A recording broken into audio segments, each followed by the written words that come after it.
할렐루야. 예. 제가 에베소서 말씀을 가지고 말씀을 전하고 있습니다. 2주 정도 전에 본을 살펴준데요. 이 에베소서는 사도 바울이 감옥에 있을 때 에베소 교회 교인들을 생각하면서 서신입니다. 편지가 이제 성경이 된 것이죠. 근데 이 서신, 에베소의 교인들에게서는 서신인데 에베소 교인들의 특별한 상황이 나와 있지 않습니다. 그것은 그가 단순한 에베소 교인만을 위해서가 아니라 하나님의 교회를 생각하면서 서신이라고 생각이 듭니다. 특별히 오늘 말씀에서 바울은 기도를 합니다. 그의 서신 안에 기도가 들어가 있죠. 기도문이. 그것은 뭐냐면 바울이 하나님의 교회를 위해서, 특별히 에베소 교회 교인들을 생각하며 이렇게 기도한다라고 바울이 이야기하는 것이죠. 여러분, 최고의 사랑이 뭘까요? 나는 당신을 사랑합니다. 난 당신에게 참 관심이 많습니다. 최고의 사랑은 기도해 주는 거예요. 아멘? 이 기도를 해준다는 건 정말 중요한 거거든요. 정말 대단한 거거든요. 정말 엄청난 노력과 에너지가 필요한 거죠. 그래서 사실은 누가 나를 위해서 기도해 준다. 너무 고마운 것이죠. 최고의 사랑은 기도입니다. 바울은 감옥에 있으면서도 에베소 교인들을 생각하며 그들을 위해서 기도해 줍니다. 그래서 그가 어떤 기도의 내용을 가지고 기도하는가 우리가 볼 필요가 있죠. 바울이 기도의 내용을 적은 이유는 내가 이런 걸로 너희를 위해서 기도해 준다. 그걸 너희들이 알았으면 좋겠다 하는 것이죠. 자, 기도하면서 바울은 첫 마디가 칭찬부터 시작합니다. 칭찬. 우리 15절부터 16절 읽어보겠습니다. 위에 15절과 16절. 이로 말미암아 주 예수 안에서 너희 믿음과 모든 성도를 향한 사랑을 나도 듣고 내가 기도할 때 기억하며 너희로 말미암아 감사하기를 그치지 아니하고. 바울은 기도를 하는데 감사가 나온다고 했어요. 에베소 교인들을 생각하면서 기도하면 감사가 나온다. 왜냐? 그들에게 뭐가 있었다? 믿음과 사랑이 있었다. 여기서 믿음은 예수 안에서의 믿음, 즉 하나님을 향한 믿음이죠. 또 모든 성도를 향한 사랑, 이웃을 향한 사랑. 그래서 이 에베소 교회가 참 모범적인 교회였던 게 뭐냐면 교인들이 믿음이 좋아요. 아주 믿음이 좋은데 또 그 믿음이 이웃에 대한 사랑으로 실천되어진 거예요. 에베소 교회가 참 모범적이고 건강한 교회였다. 어떤 교회는 하나님에 대한 믿음은 뜨거운 것 같은데 교인들끼리 사랑이 없는 교회가 있죠. 매일 싸우고. 또 어떤 교회는 교인들끼리는 막 맨날 친모하고 친교하고 맨날 어울려서 뭐 먹으러 가고 막 다니는데 신앙은 별로 없는 것 같아요. 친목 도모만 하는 교회도 있죠. 근데 이 에베소 교회가 참 모범적인 게 하나님에 대한 믿음과 성도에 대한 사랑, 특히 보면 모든 성도에 대한 사랑, 이게 참 좋은 것 같아요. 왜냐하면 우리가 사랑이 있어도 또 끼리끼리만 사랑하는 경우도 있잖아요. 그런 교회들이 많죠. 이렇게 파가 있는 교회. 그래서 그 안에서 자기들끼리만 모이는. 그래서 나중에 온 사람들, 뒤에 온 사람들은 뭔가 소외되는 듯한 느낌이 드는. 저희 교회가 참 좋은 게 그게 없는 것 같아요. 무슨 파가 형성됐다든가, 누구누구끼리 모인다든가 이런 게 없는 것 같아요. 하나님 은행 같은데, 여기 에베소 교회가 바로 그래요. 모든 성도를 향한 사랑. 하나님에 대한 뜨거운 믿음과 성도에 대한 간절한 사랑. 그것이 서로 조화를 이루는 아름다운 모습이죠. 우리가 알다시피 십자가는 수평과 수직의 만남이 십자가죠. 제 뒤에 십자가가 있는데, 그래서 하나님과의 관계도 좋아야 되고, 이웃과의 관계도 좋아야. 그것이 건강한 신앙이라는 거죠. 그래서 바울이 기도할 때마다 그들의 이런 모습을 생각하니까 감사가 나온다. 여러분, 우리가 바울이 목회자인데요. 목회자가 기도할 때 감사가 나오는 성도면 얼마나 좋겠습니까? 우리가 어떤 성도를 생각하고 제가 기도할 때, 저 성도를 생각하면 너무 감사하다. 어떻게 저렇게 귀한 성도가 있을까? 참 감사하다. 하는 그런 감사가 나온 성도가 되면 참 얼마나 좋겠습니까? 그런데 기도할 때마다 한숨이 나온다. 쟤는 왜 저렇게 살지? 그런 한숨이 나온다. 이러면 얼마나 참 안 좋은 거겠습니까? 물론 목사님이 보는 평가가 100% 하나님의 평가는 아니겠죠. 하나님이 보는 평가는 다를 수도 있습니다. 그러나 많은 경우에 목회자가 볼 때 참 귀한 신앙생활을 한다 싶을 때는 하나님 보시기에도 좀 귀한 경우가 많은 것 같아요.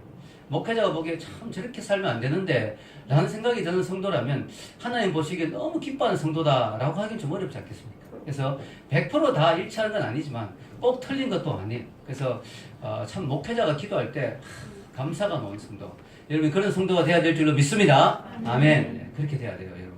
자, 여기 보면요, 바울이 무엇을 기도하는가, 무슨 내용으로 기도할까요? 자, 바울이 우리가 이 오늘 읽은 말씀에 나오지 않지만 지난주하고 그지난주에 2주 동안 살펴본 내용에서 바울이 강조하는 게 하나님 너에게 이미 신령한 복을 주셨다. 예수 그리스도를 통한 구원, 그리고 하나님의 자녀 삼아주시고 하늘의 양자 삼아주시고 풍성한 기업을 주시고 이런 놀라운 신령한 복을 너에게 이미 주셨다라고 했어요, 바울이. 근데 주셔도 못 깨닫는 사람이 있을 수 있잖아요. 에베소 교회 안에도 하나님이 그런 이미 성도에게 주신 놀라운 축복들을 잘 모르는 사람이 있을 거 아니에요. 그래서 바울이 기도한 게 이걸 좀 더 확실히 깨닫기를 원한다. 이미 아는 사람도 더 분명하게 알기를 원한다. 그 기도를 하는 거야. 그래서 그걸 알려면 눈이 밝아져야 돼요. 눈이. 신령한 하나님의 계시와 그런 지혜를 깨달으려면 하나님이 눈을 밝혀주셔야 되고 깨달음의 영을 주셔야 되죠. 그래서 바울이 그걸 달라고 먼저 기도합니다. 17절 같이 한번 읽어볼까요? 우리 주 예수 그리스도의 하나님 영광의 아버지께서 지혜와 계시의 영을 너에게 주사 하나님을 알게 하시고. 여러분 이게 하나님을 아는 것은요 절대로 내 머리로는 알 수가 없어요. 하나님이 지혜와 계시의 영, 즉 성령님을 우리에게 주셔야 알 수가 있어요. 그래서 우리가 지혜와 계시의 영을 받으면 뭐가 좋으냐? 하나님을 알게 된다. 이미 아는 사람은 더 잘 알게 된다. 더 깊이 알게 된다. 여러분 여러분 철학을 공부해 보셨겠지만 철학은 뭐라고 이야기합니까? 너 자신을 알라라고 이야기합니다. 철학은 우리 인간에게 인간을 알라, 너를 알라 라고 이야기해요. 우리가 우리를 아는 것도 되게 중요합니다. 그죠? 우리가 어떤 처지에 있고 어떤 존재가 어떤 사람인지 아는 것도 되게 중요해요. 그런데 성경은 너 자신을 알라 라는 말도 하겠지만 너의 처지와 너가 얼마나 심각한 죄인인가를 알아라는 것도 있지만 성경은 끊임없이 강조하는 게 뭐예요? 하나님을 알라. 왜 그럴까요? 너 자신을 아는 걸로는 왜 부족해요? 우리를 아는 거 되게 중요하죠. 근데 우리를 알면 알수록 뭐예요? 절망만 생깁니다. 나 자신을 알면 알수록 야, 난 답이 없는 존재구나. 야, 나 같은 죄인, 나 같은 문제가 있는 사람은 이거 어떻게 해야 되는가? 근데 철학은 답이 없어요. 철학은 알라는 말만 하고 너 자신을 알라는 말만 하고 너 자신을 알았을 때 거기에 대한 대책이 없어요. 근데 이 성경은 뭐냐면 하나님을 알라. 하나님은 우리 인생의 모든 문제에 대한 답인 줄 믿습니다. 하나님은 우리 인생의 답이에요. 그러니까 하나님을 알아야 답을 얻을 수 있는 거죠. 철학은 계속 질문만 하는 거예요. 문제만 제시해요. 근데 답은 주지 못해요. 이 성경은 우리에게 답을 주니까 너무 좋은 거죠. 하나님을 아는 게 왜 중요하냐? 하나님을 아는 데서부터 모든 축복이 임하고 하나님을 아는 데서부터 우리 인생의 모든 답이 거기서 나오는 것이기 때문입니다. 아멘입니까? 그게 중요한 것이죠. 그런데 그걸 알려면 어떻게 해야 된다고요? 계시, 지혜와 계시의 영을 받아야 된다. 지혜와 계시라는 것은 거의 같은 의미로 쓰였는데요. 굳이 분리하면 이런 의미입니다. 계시는 하나님이 주시는 깨달음, 지혜는 그것을 알아차리는 능력. 하나님이 아무리 계시하고 좋은 깨달음을 주셔도 그것을 캐치할 수 있는, 알 수 있는 능력이 없으면 또 그것이 나의 것이 안 되잖아요. 그걸 알 수 있는 능력이 뭐냐면 지혜예요, 지혜. 네, 그것이 지혜죠. 자, 여러분, 하나님의 일은 하나님의 영이, 하나님의 성령님이, 하나님의 지혜와 계시의 영이 임해야 알 수 있다. 여러분, 우리가 이렇게 착각하는 수가 많아요. 뭘 보려면 눈이 있어야 보지. 눈만 있으면 볼 수 있다고 생각하거든요. 아니에요. 여러분, 캄캄한 밤에 눈이 아무리 시력이 좋아도 뭐예요? 빛이 없으면 보지 못한다. 여러분, 축구선수 이영표 선수 있죠? 이영표 선수가 한 번은 그런 간증을 하더라고요. 새벽 기도를 갔는데 새벽 기도에 너무 일찍 가가지고 교회 문이 닫혀 있더래요. 그래서 추운 겨울이었는데 자기가 차 안에 들어갔대요. 근데 이제 외국에 살았잖아요, 이영표 선수는. 그래서 눈이 많이 오잖아요, 그런 지역에. 그래서 이제 기다리는 동안에 차 안에서 심심하니까 기다리면서 한 20분 동안 기도했대요. 차 안에서 눈을 감고 쫙 기도했는데 눈을 탁 떴는데 아무것도 안 보이더래요. 완전히 캄캄한 새벽인데 그전엔 조금 보였는데 차 안에서 아무것도 안 보이더래요. 그래서 이게 무슨 일인가 싶어봤더니 그 20분 동안 기도한 사이에 눈이 너무 내려가지고 차가 다 덮여버린 거예요, 눈으로. 그러니까 아무것도 안 보이더래요, 진짜. 손가락도 안 보이더래요. 그때 제가 깨달았어요. 눈이 있다고 보는 게 아니라 빛이 있어야 보는구나. 여러분, 제가 무슨 말 하려고 이런 말 할까요? 여러분, 내가 눈이 있잖아요, 눈이. 눈이 있다고 보는 게 아니고 성령님이 빛을 비춰주셔야 보는 거예요. 아멘? 이걸 유시가 말로 성령의 조명이라고 표현합니다. 성령의 조명. 여러분, 지금 밤이라고 생각할 때 여기 조명을 다 꺼버리면 아무것도 안 보이죠? 여러분, 눈이 있고 글자가 있어도 안 보이죠? 근데 탁 전기가 들어오면 조명을 탁 켜면 그 순간에 환하게 보이잖아요. 여러분, 성경을 본다고 다 깨닫는 게 아니에요. 심지어 설교를 듣는다고 다 깨닫는 게 아니에요. 성령님이 뭘 해주셔야 돼요? 조명을 해주셔야 돼요. 여러분의 마음에 성령의 빛을 비춰주셔야 돼요. 아멘? 그래야 깨달아지는 거예요. 그래서 여러분, 교회 나오는데 난 무슨 말인지 잘 모르겠다. 성경을 봐도 무슨 말인지 도대체 모르겠다. 이런 분은 어떤 기도를 해야 될까요? 오늘 바울이 한 기도를 해야 돼요. 하나님, 지혜와 계시의 영을 제게 부어주셔서 하나님의 말씀을 깨달을 수 있는 지혜를 주십시오. 성령의 조명을 제 가슴에, 제 심령에 비춰주세요. 그래서 하나님의 말씀을 알아들을 수 있고 깨달을 수 있는 그런 눈과 귀를 허락하여 주세요. 아멘. 그 기도를 해야 됩니다. 여러분, 그렇게 우리가 성령님의 조명을 받게 되면 뭘 깨달을까요? 오늘 세 가지가 나와요. 세 가지가. 이 세 가지를 깨닫게 된다. 자, 우리 18절에 19절 한번 읽어볼까요? 너희 마음의 눈을 밝히사 그의 부르심의 소망이 무엇이며 성도 안에서 그 기업의 영광의 풍성함이 무엇이며 그의 힘의 위력으로 역사하심을 따라 믿는 우리에게 베푸신 능력의 지극히 크심이 어떤 것을 너희로 알게 하시기를 구하노라. 이 세 가지를 알게 되기를 구한다. 너희들이 성령의 조명을 받으면 이 세 가지를 알게 될 것이다. 이 세 가지가 뭐냐? 이 세 가지가 부르심의 소망, 두 번째는 기업의 영광의 풍성함, 그 다음에 능력의 지극히 크심. 이 세 가지예요. 이 세 가지. 여기 여러분 동그라미 하면 되시겠죠? 이 세 가지. 우리가 하나님의 은혜를 받으면 이 세 가지를 깨닫게 돼요. 야, 이런 엄청난 것이 나에게 있구나. 하나님 나에게 이런 엄청난 걸 주시는구나. 이걸 뭐 깨닫지 못하면 아무 소용이 없죠. 해당이 안 되는 거죠. 여러분. 자, 이 세 가지가 그럼 어떤 건가를 구체적으로 한번 살펴봅시다. 첫째, 부르심의 소망은 도대체 뭐냐? 여러분, 우리가 구원받은 건 하나님이 여러분을 불러주셨기 때문이라고 말했죠. 불러주셨다. 여러분이 하나님 안 불러주셨으면 그냥 세상 속에서 살다가 하나님 모르고 살다가 영원한 지옥으로 갈 수밖에 없는 게 우리 인간의 운명이다. 근데 하나님이 여러분을 불러주셨다. 교회를 불러주셨다. 이 불러주실 때 하나님은 그냥 부르신 게 아니고 소망을 주셨다. 여러분, 우리가 부름을 받았다면 소망을 받은 거예요. 왜냐하면 우리는 부르심을 받은 순간 이미 뭐가 됐어요? 하나님의 자녀가 됐죠. 하나님의 자녀가 되면 뭐예요? 영원한 천국이 우리에게 주어지죠. 그리고 하나님의 놀라운 축복이 우리에게 다 임하게 되죠. 얼마나 소망된 일입니까? 부르심의 소망. 여러분, 우리 기독교가 참 놀라운 게 기독교는 세상에 어떤 것도 줄 수 없는 소망을 줘요. 아멘? 소망을 줘요. 여러분, 여러분 팝송 좋아하세요? 저는 목사지만 지금도 팝송을 가끔씩 좋아해요. 옛날에 들었던 추억의 팝송도 한 번씩 들어보면 참 좋고, 또 새로 나온 팝송은 좀 별로지만 옛날 곡들 중에 좋은 게 좀 있어요. 근데 매일 듣고 이러진 않는데 어쩌다 가끔씩 들으면 나름대로 참 멋있어요. 야, 참 팝송도 멋있구나. 그런데요, 내가 만약에 죽는 순간에 누가 나에게 팝송을 틀어줬다. 목사님 이 팝송 되게 좋아하시던데 이거 한번 들어보세요. 죽는 순간에 틀어줬다. 그게 나에게 소망을 줄 수 있을까요? 아무 소망도 안 돼요. 그 순간에 팝송을 좀 감미롭다 이런 건 있지만 죽는 순간에 그게 별 의미가 없어요. 왜냐면 나에게 아무 1%의 소망도 주지 못해요. 아무리 멋있는 팝송도 얼마나 팝송 멋있습니까? 그죠? 근데 그게 나에게 1%의 소망도 주지 못해요. 근데 죽는 순간 누가 옆에 찬송을 틀어주었다. 아, 소망이 돼요. 왜냐? 천국에 대한 약속이 있거든요. 아멘? 그래서 여러분, 이 부르심을 받았다면 너무 소망스러운 거예요. 우리 기독교에는요, 절망하면 안 돼요. 어떤 경우에도 절망하면 안 돼요. 왜냐하면 우리 기독교에는요, 죽어도 천국이에요.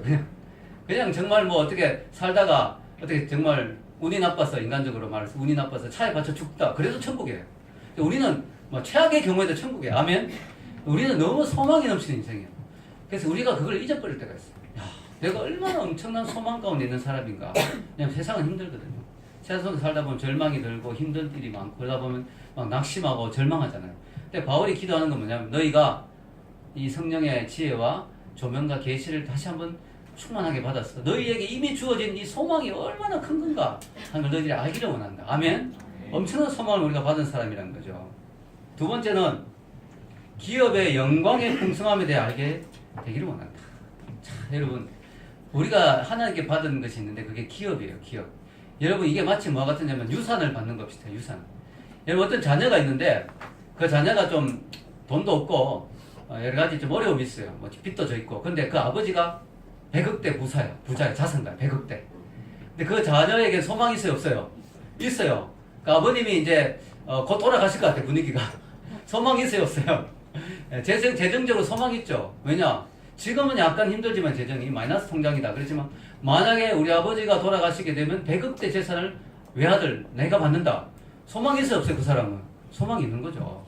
그걸 알게 된다면 소망이 있는 거죠. 자, 여러분, 우리가 인간적으로는 뭐 공핍할 수 있어요. 여러분이면 재정적으로 힘들 수도 있고 여러 가지가 뭐 공고할 수도 있어요. 그런데 우리에게 하나님 주시는 그 놀라운 기업이 있죠. 그 유산이 있어요. 그 유산이 죽어야 물려받는데 이미 죽었어요. 예수님 나를 위해 죽어주셨기 때문에 이미 그 유산이 나의 것이 된 거예요. 아멘? 다만 천국에서 누리는 유산이기 때문에 아직까지 실감이 안 나는 거예요. 실감이. 여러분이 죽는 순간에 탁 천국 들어간 순간에 엄청난 유산이 여러분에게 바로 상속되는 거예요. 왜냐하면 그것은 성경의 약속이죠. 왜냐하면 여러분 하나님의 자녀가 됐잖아요. 하나님의 자녀란 뭐냐면 하나님이 누리는 모든 걸 다 누린다는 거예요. 여러분 우리의 자녀가 저녁에 집에 들어갈 데 없어서 길거리에 자고 그러지 않죠. 왜냐하면 아버지 집이 있으니까 아버지 집에 들어가서 아버지가 갖고 있는 모든 걸 다 누리죠. 예. 왜냐 아버지의 자녀니까. 우리가 하나님의 자녀니까 우리가 죽는 순간 천국 들어가면 하나님이 갖고 있는 모든 풍성한 걸 다 누리는 거예요. 아멘. 여러분 여기 풍성하다 그랬어요. 하나님이 풍성하다. 여기 에베소서는요 읽어보면 풍성하다 하나님이 풍성하심이란 말이 16번이나 나와요. 오늘도 나오지만 뒤에 쭉 보면 세 보면 16번이나 하나님의 풍성하심이란 표현이 나옵니다. 그 말은 하나님 우리에게 뭘 줄 때는 째짜게 주시지 않는다. 아멘. 째짜게 시시하게 주시지 않는다. 저는 이 땅에서도 한번 생각해 봤어요. 하나님이 이 땅에서 주시는 것들 생각해 보니까 이 땅의 것들도 하나님이 한없이 풍성하게 주시더라고요. 여러분 우리가 먹는 식물들 있잖아요. 과일들 그런 것도 얼마나 종류가 많아요. 그죠? 곡식들도 얼마나 종류가 많아요. 그죠?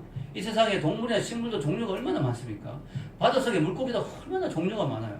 여러분 참치도 먹을 수 있고 삼치도 먹을 수 있고 꽁치도 먹을 수 있고 갈치도 먹을 수 있고 얼마나 종류가 많아요. 하나님이 우리에게 주신 것들을 생각하면 참 풍성해요. 풍성해. 놀라운 사실은 제가 얼마 전에 어디서 기사를 읽었는데 이 지구 밑에 다이아몬드가 그렇게 많이 묻혀있다 그러네요. 우리가 캐내지 못해서 그렇지 다이아몬드 우리가 생각한 것보다 1000배가 더 많대요. 1000조 원어치의 다이아몬드가 묻혀있대요. 야, 하나님이 지구도 이렇게 풍성하게 주신 거예요. 여러분 그렇다면 천국은 얼마나 더 풍성하겠습니까? 아멘. 천국에 다이아몬드가 엄청나게 많죠. 새 예루살렘을 요한계시록에 묘사했는데 아예 성 자체가 다이아몬드로 만들어요. 보석으로. 기초가 다 보석이고 정금으로 길이 깔렸죠. 정금이자매. 그래서 길 자체가 아예 정금이에요. 정금. 그래서 야 천국은 얼마나 우리가 누릴 유산이 얼마나 풍성한가. 그런데 그것이 단순히 그런 보석이 많기 때문에 풍성한 게 아니고 뭐예요. 우리가 천국 가면 하나님과 깊은 교제를 나누죠. 그리고 천국 우리 예수님과 함께 온 우주를 다스리죠. 아멘. 이런 어떤 엄청난 하나님 주실 것들을 생각하면 우리가 그 영적인 눈을 뜨게 되면 뭐예요? 우리는 너무나 감사하게 된다. 세 번째는요. 능력의 지극히 크심에 대해서 알게 된다. 여러분 하나님이 우리와 함께 하시죠. 아멘. 근데 우리 하나님이 시시한 분이면 우리가 별로 도움이 안 되는데 하나님이 얼마나 능력이 크신 분인가를 알게 되면 우리는 든든해지죠. 하나님은 능력이 지극히 크신 분이다. 이 능력이 정말 중요하죠. 왜냐하면 하나님 능력이 없으면 우리를 천국까지 안전하게 데려갈 수가 없잖아요. 하나님의 능력이 정말 중요한 거죠. 하나님의 능력이 없으면 우리를 죄에서 구원할 수가 없잖아요. 죄의 힘이 더 세다면 우리를 구원할 수가 없죠. 마귀의 힘이 더 세다면 하나님 우리를 구원할 수가 없죠. 마귀의 능력이 더 크다면 하나님이 우리를 천국까지 안전하게 인도할 수가 없죠. 하나님의 능력이 우리에게 되게 중요한데 이 능력이 얼마나 큰지를 알기를 원한다. 그렇게 이야기합니다. 그래서 하나님의 능력이 어떤 능력이냐 하는 것을 오늘 성경은 말하고 있어요. 바울이 능력이 지극히 크심을 알기를 원하고 그 다음에 쭉 이어지는 말씀이 능력이 어떤 능력인가를 설명해 주고 있는데요. 우리 한번 읽어볼까요? 20절에서 22절 읽겠습니다. 그의 능력이 그리스도 안에서 역사하사 죽은 자를 가운데서 다시 살리시고 하늘에서 자기의 오른편에 앉히사 모든 통치와 권세와 능력과 주권과 이 세상뿐 아니라 오는 세상에 일컫는 모든 이름 위에 뛰어나게 하시고 또 만물을 그의 발 아래에 복종하게 하시고 그를 만물 위에 교회의 머리로 삼으셨느니라. 아멘. 물론 하나님의 능력은 이 세상을 천지창조한 데서도 드러나죠. 이 세상이 너무나 크고 엄청난데 한치의 오차도 없이 정밀하게 돌아가잖아요. 이 세상이. 이게 만약 우연히 만들어졌다면 이런 엄청난 정밀함이 있을 수가 없죠. 여러분 정밀한 게 정밀한. 이 세상이 너무나 정밀하게 돌아가거든요. 우주의 모든 별들도 궤도가 얼마나 정밀합니까? 이 세상의 이 자연 만물의 모든 순환이 얼마나 정밀합니까? 자, 그런데 거기에도 하나님의 능력이 나타나는데 오늘 성경은 그것을 넘어서서 그것이 이제 일반 은총이라 한다면 특별 은총. 이 하나님의 특별한 능력을 이야기하는데 이게 뭐냐면 세 가지를 말하고 있어요. 하나님이 예수님에게 나타내신 능력을 보면 하나님의 능력을 알 수 있다. 첫 번째는 예수님은 어떻게 하셨어요? 죽은 가운데서 살아나게 하셨어요. 부활. 아멘. 부활이 얼마나 큰 능력입니까? 어떻게 죽은 자를 살려낼 수 있겠어요? 더군다나 예수님은 온몸이 망신창이가 돼가지고 막 완전히 피를 다 쏟고 정말 절망 가운데 죽으시고 3일이나 지나서 썩었는데 예수님이 살아나셨어요. 그것도 온몸이 멍든 상태로 살아난 게 아니고 완전히 신령한 몸으로 빛이 나는 존재로 하나님이 살려내셨어요. 아멘? 이거 능력이죠. 이걸 보면 하나님 능력 알 거 아니냐, 바울이. 또 두 번째 어떤 능력이냐면은 살리실 뿐만 아니라 뭐예요? 하늘에서 자기의 오른편에 앉히사 모든 통치와 권세와 능력과 주권과 이 세상뿐 아니라 오는 세상을 일컫는 모든 이름 위에 뛰어나게 하시고 하나님이 예수님을 살리셔서 하나님 우편에 앉히시고 모든 이름에 뛰어난 이름으로 높이셨다. 대단한 능력이죠. 대단한 능력입니다. 그 나사렛 목수인 예수님을 하나님은 하나님의 아들로 자기에 원래 하나님의 아들이었지만 하나님의 아들로 다시 그 자리에 앉히시고 모든 능력 가운데 뛰어난 능력으로 모든 권세자들 위해 이 세상의 모든 권세자들 위해 뛰어난 이름으로 세우셨다. 또 마지막 세 번째로 만물을 그의 발 아래 복종하게 하셨다. 만물을 그의 발 아래 복종시켰어요. 얼마나 대단한 능력입니까? 이 만물이 얼마나 엄청난데, 이 온 우주가 엄청난데 그 온 우주를 온 만물을 예수님의 발 아래 두셨다. 엄청난 능력이죠. 이게 왜 중요합니까? 우리를 지금 도와주시고 우리와 함께 하시고 우리 아버지가 되시고 우리 인생을 책임주시겠다는 그 하나님이 이런 능력자라는 거예요. 아멘? 그러면 소망이 넘치죠. 우리는. 그걸 볼 수 있는 지혜의 영, 그걸 깨달을 수 있는 눈을 달라고 바울은 기도하는 거예요. 여러분, 이 예수님의 발 아래 모든 만물이 복종한다 하는 게 시편의 말씀이 성취된 거죠. 시편의 메시아에 대한 예언이 있거든요. 예언. 시편 110편 1절 한번 읽어볼까요? 여호와께서 내 주에게 말씀하시를 내가 내 원수들로 내 발판이 되게 하기까지 너는 내 오른쪽에 앉아있으라 하셨도다. 아멘. 예, 이게 이제 시편의 놀라운 예언이죠. 이 예언이 이루어진 것입니다. 근데 여기 재밌는 게 22절을 다시 한번 보면 22절 다시 한번 읽어볼까요? 위에 22절 또 만물을 그의 발 아래 복종하게 하시고 그를 만물 위에 교회의 머리로 삼으셨느니라. 아멘. 여기 보면 되게 재밌는 말이 나와요. 자, 만물이 있잖아요. 만물이 누구 아래 복종해요? 예수님 발 아래 복종하죠. 그럼 만물 위에 누가 있어요? 예수님 있죠. 근데 그 사이에 뭐가 있어요? 교회가 있어요. 교회가 있어요. 교회도 그냥 만물로 취급해도 되잖아요. 교회도 그냥 이 세상에 존재하는 것 중에 하나니까. 근데 교회를 따로 떼놓았어요. 만물이 있고 만물 위에 주님이 계시고 그 사이에 뭐가 있다? 교회가 있다. 여기 에베소서에 처음으로 교회란 말이 등장합니다. 교회. 에베소서는 교회란 말이 몇 번 나오냐면 10번 나와요. 여기 처음으로 나오는데 그럼 그 전에 없었느냐? 재밌는 거는요. 교회란 말 대신에 무슨 말이 나왔어요? 우리라는 말이 나왔어요. 그 앞에 보면 쭉 나오는 말들이 우리예요. 이게 교회예요. 교회. 하나님 너에게 신령한 복을 주셨는데 우리에게 주셨다고 표현해요. 한번 읽어볼까요? 3절 시작. 찬송하리로다. 하나님 곧 우리 주 예수 그리스도의 아버지께서 괴산에서 하늘에 속한 모든 신령한 복을 우리에게 주시래. 우리란 말을 읽을 때는 크게 읽으세요. 자, 그 다음에 6절 시작. 이는 그가 사랑하는 자 안에서 우리에게 거저 주시는 바 대언의 영광을 찬송하게 하려는 것이라. 아멘. 또 8절 이는 그가 모든 지혜와 총명을 우리에게 넘치게 하사. 11절 모든 일을 그의 뜻에 결정대로 일하신 이의 계획을 따라 우리가 예정을 입어 그 안에서 기업이 되어서. 지금 다 뽑은 것도 아니에요. 몇 개만 뽑았어요. 몇 개만 뽑았는데도 에베소서 시작부터 여기까지 벌써 우리란 말이 엄청나게 많이 나옵니다. 그게 뭘까요? 하나님이 신령한 복을 주시되 개인에게 주실 수도 있지만 우리를 통해서 주신다. 즉 우리에게 주신다. 이게 뭐냐면 공동체, 바로 교회죠. 여러분 그래요. 여러분이 집에서 혼자 기도하면서도 은혜 받을 수 있죠. 근데 우리가 같이 모일 때 더 큰 은혜가 임하죠. 아멘. 그래서 교회가 중요한 거예요. 소속되어 있는 게 중요하죠. 하나님은 신령한 복을 교회를 통해서 주신다. 하나님이 교회를 얼마나 중요하게 생각하시냐면은 만물을 주님의 발 아래 두시는데 그 만물을 주님이 발 아래 두실 때 교회를 통해서 발 아래 두신다. 아멘. 왜냐? 만물이 있고 주님이 있는데 주님이 그 사이에 교회를 넣으시고 교회의 머리가 누구예요? 예수님. 예수님의 몸이 뭐예요? 교회. 그리고 예수님의 몸과 머리이신 예수님 몸인 교회를 통해서 만물을 다스리신다. 여러분 그래서 교회가 얼마나 중요하냐면요. 예수님이 이건 제가 그냥 교회 목사기 때문에 하는 말이 아니에요. 성경에 이렇게 나와 있잖아요. 예수님이 이 세상 만물을 통치하시는데 교회를 통해서 통치하신다. 아멘. 엄청난 이야기죠. 이걸 보는 눈이 생긴다면 교회에 대한 인식이 완전히 바뀌겠죠. 교회에 대한 생각이 완전히 바뀌겠어요. 여러분 더 자세히 23절에 이렇게 나와 있습니다. 같이 한번 읽어볼까요? 23절. 교회는 그의 위에 23절 읽겠습니다. 교회는 그의 몸이니 만물 안에서 만물을 충만하게 하신 이의 충만함이니라. 아멘. 자, 교회의 머리는 예수님. 교회의 몸은 예수님의 몸은 교회. 자, 그런데 이 교회가 어떤 존재냐?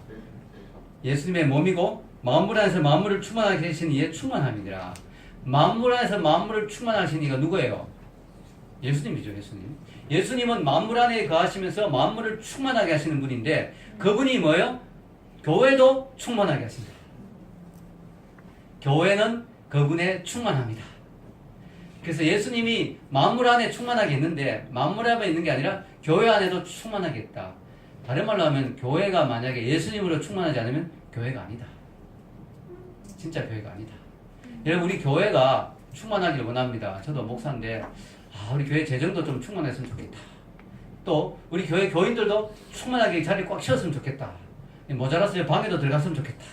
자, 이런 마음이 있죠. 자, 근데 교회는 본질은 재정이 충만하고 사람이 충만한 그것도 귀하지만 그 본질은 예수님으로 충만해야 됩니다. 아멘? 교회는 예수님의 충만함이라고 오늘 이야기했어요. 만약에 교회가 어떤 교회가 돈도 많고 재정도 충만하고 교인도 많은데 예수님이 그 안에 충만하지 않다. 그런 건 교회가 교회답지 못한 거예요. 교회의 본질은 예수님으로 충만해야 돼요. 아멘? 교회의 본질은요. 예수님으로 충만할 때 교회가 가장 교회다울 수 있다는 거예요. 여러분 사람으로 충만하고 물질로 충만하고 프로그램으로 충만해가지고 교회가 외형적인 부흥은 있을 수 있어요. 그러나 그 안에 진정한 치유와 회복과 변화의 역사는 일어나지 않습니다. 왜냐하면 그 일을 하시는 분은 예수님이기 때문에. 그래서 교회는 언제나 예수님으로 충만해야 될 줄로 믿습니다. 여러분 교회가 예수님으로 충만해지면 어떻게 되느냐? 교회에 하나님의 영광이 임하기 시작하죠.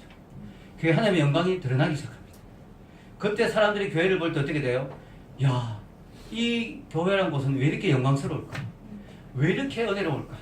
왜 이렇게 정말 감동이 될까? 왜 이렇게 충만할까? 야, 이게 뭘까? 그러면서 그들이 교회에 관심을 가지게 되죠. 세상에 안 믿는 사람들이. 근데 오늘날 교회들이 뭐가 문제일까요? 예수님으로 충만하지 못하죠. 그러다 보니까 교회 안에 문제가 발생하고 시험이 들고 싸우게 되고 교회가 어렵게 되죠. 그럼 교회가 교회 사명을 못하는 거죠. 여러분 왜 그렇게 되냐? 이 교회의 영광을 몰라서 그래요. 이 교회가 얼마나 영광스러운 곳인데 이 영광을 모르고 인간적인 방법으로 목회를 하고 인간적인 방법으로 교회를 경영하다 보니까 그런 문제가 생기는 거죠. 교회는 언제나 원래의 자리로 돌아와야 됩니다. 아멘. 교회가 힘들고 어려울수록 다시금 우리가 해야 될 기도, 우리도 앞으로 교회가 이제 여기 옮기고 많이 부흥되고 채워져야 되는데 이 교회가 힘들고 어려울수록 뭐예요? 다시 원점으로 돌아와야죠. 하나님 우리 교회 빨리 부흥을 주십시오. 이게 아니고 하나님 우리 교회 하나님의 영광으로 채워주세요. 아멘. 우리 교회 예수님으로 더 채워주세요. 아멘. 그렇게 기도해야 될 줄로 믿습니다. 여러분 성경에 정말 하나님의 영광으로 예수님으로 충만한 교회가 있었죠. 초대교회죠. 초대교회가 주님으로 충만할 때 그 안에 놀라운 믿음이 있었고 사랑이 있었죠. 자기 소유를 나누고 사랑이 있었고 그 안에 놀라운 부흥의 역사가 일어났죠.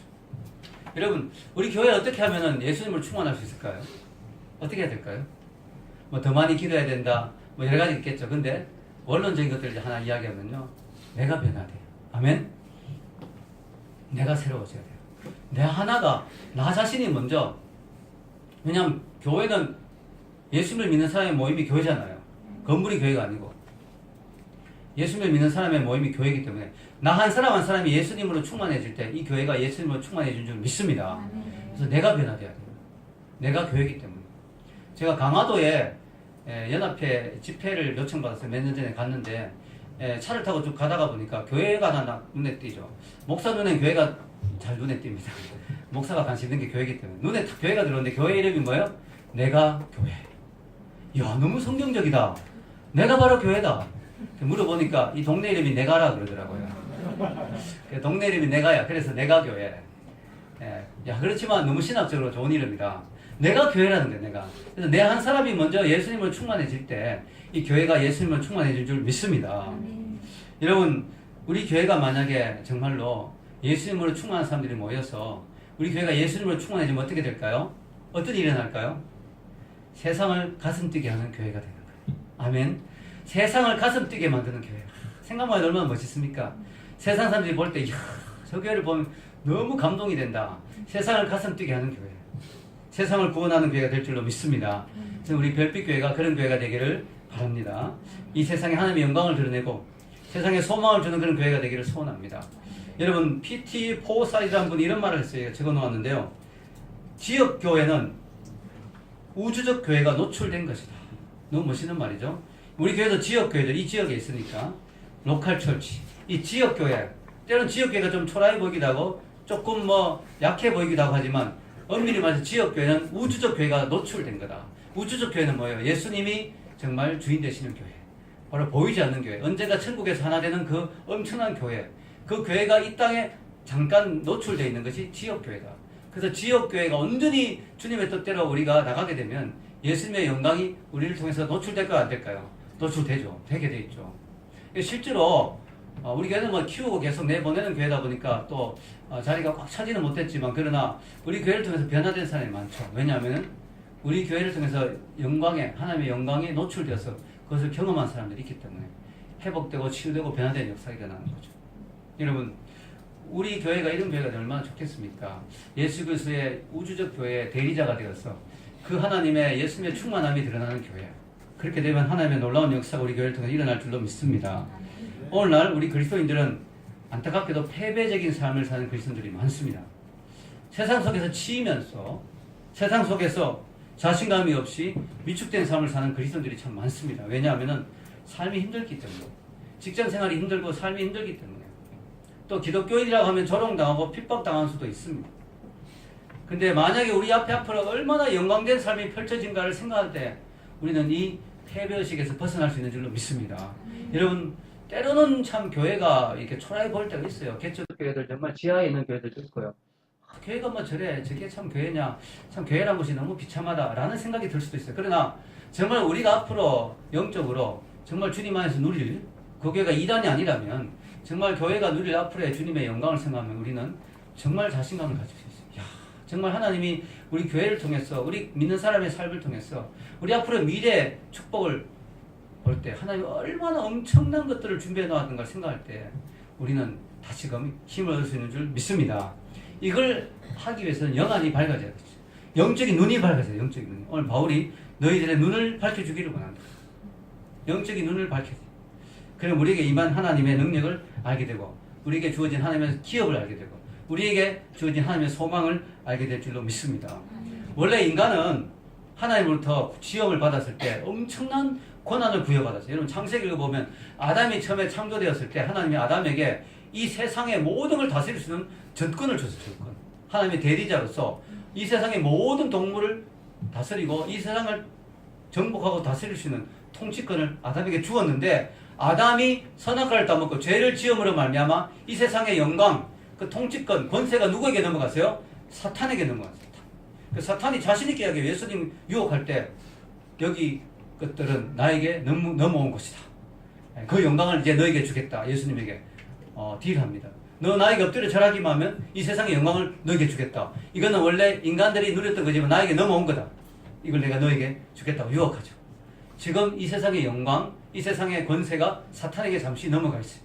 물론 궁극적으로 하나님이 세상을 다스리지만 잠시 이 땅에서는 사탄이 득세하고 있죠. 여러분, 이 세상에 보면 안 믿는 자들이 얼마나 잘 되고 나쁜 사람들이 얼마나 막 힘을 쓰고 그러잖아요. 잠시 세상의 영광을 사탄이 득세하고 있어요.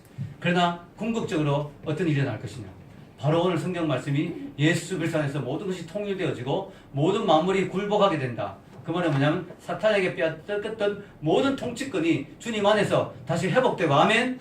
다시 모든 것이 다 주님의 통치 아래 다시 회복되는 역사가 앞으로 있을 것이다. 아멘. 그 일에 누굴 쓰고 있다? 교회를 사용할 것이다. 아멘. 그게 하나님의 비전이에요. 얼마나 놀랍습니까? 여러분, 바울은 당시 이걸 쓸 때, 에베소서 쓸 때 좁은 감옥 안에 갇혀 있었어요. 그 바울의 모습은 얼마나 비참한지 몰라요. 바울의 모습은 너무 비참하죠. 햇빛도 잘 안 들어오는 그 지하 감옥에 착고에 갇혀 있었을 수 있어요. 그 바울의 모습은 초라하지만 바울 속에는 우주적인 비전이 있었죠. 왜냐하면 바울은 천국 갔다 온 사람이니까. 천국까지 보고 온 사람. 하나님으로부터 모든 계시를 다 받은 사람이니까 바울은 알고 있었어요.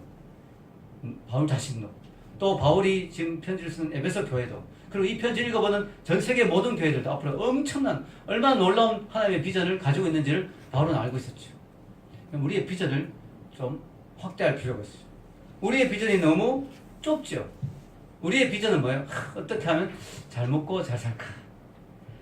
말은 하나님의 영광을 위해서라고 하지만 사실은 나의 야망을 이루기 위한 그것을 하나님의 이름으로 그럴듯하게 포장하고 있는 경우도 많죠. 우리 기독교인의 문제는 뭘까요? 오늘날 왜 영성이 없습니까? 비전이 너무 세속화된 거죠. 어떻게 하면 내가 좀 더 잘 먹고 잘 살고 어떻게 하면 좀 더 좋은 차를 부릴까?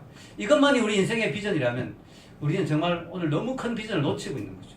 우리는 바울처럼 좀 더 원대한 비전에 사로잡힐 필요가 있습니다. 하나님이 나를 통해서 그리고 우리 교회를 통해서 이 땅의 교회를 통해서 이 온 세상 만물을 주님 앞에 굴복시키고 이 모든 만물을 회복시키고 주님의 통치 아래 놓기를 원하신다. 그게 하나님의 비전이에요. 하나님, 제가 어떻게 살아야 되겠습니까? 하나님, 저를 어떻게 쓰기를 원하십니까? 하나님, 우리 별빛교회를 이를 위해서 어떻게 사용하기를 원하십니까? 라고 하는 기도. 그런 기도가 나와야 될 줄로 믿습니다. 바울이 이런 바로 우리에게 그런 비전을 주는 이유가 바로 우리의 그 세속적인 비전에서 벗어나서 정말 그 원대한 비전에 동참하라고 우리에게 그렇게 이야기하는 거죠. 오늘날 우리 기독교인의 삶이 이렇게 초라해진 이유는 우리에게 주어진 하나님의 영광이 그 비전이 얼마나 놀랍고 큰지를 우리가 잊어버렸기 때문이 아닌가 생각이 듭니다. 오늘 한국교회가 이렇게 조롱을 받고 또 이렇게 참 연약한 모습인 이유는 하나님의 교회에 통해서 하시고자 한 그 놀라운 계획이 얼마나 큰지를 교회가 잊어버렸기 때문이 아닌가 생각이 듭니다. 그리고 오늘 에베소서를 통해서 이 비전을, 이 놀라운 하나님의 계획을 다시 한번 회복하는 은혜가 있기를 주의 이름으로 축원합니다. 기도.